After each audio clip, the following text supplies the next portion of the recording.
Delivery બોયને ગાળો આપી મારવામાં આવ્યો, જાનથી મારી નાખવાની ધમકી આપી હોવાના આક્ષેપ છે।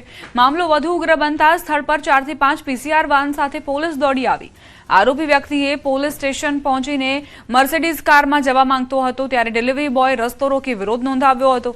હાલ પોલીસે સમગ્ર મામલે તપાસ શરૂ કરી આગળની કાર્યવાહી હાથ ધરી છે।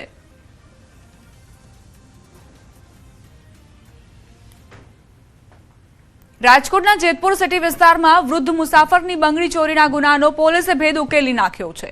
ખેડા નડિયાદ એલસીબીની ટીમે બાતમીના આધારે નડિયાદ રેલવે સ્ટેશન બહારથી સોહિલ ઉર્ફે દીવાન વોરાને ઝડપી પાડી જેતપુર સિટી પોલીસને સોંપ્યો।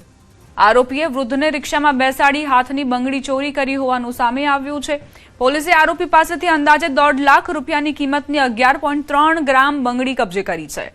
આરોપી વિરુદ્ધ અગાઉ પણ 7 જેટલા ગુનાઓ નોંધાયેલા હોવાનું બહાર આવ્યું, જ્યારે મહિલા સહિત અન્ય આરોપીઓને ઝડપી પાડવા કાર્યવાહી હાથ ધરાઈ।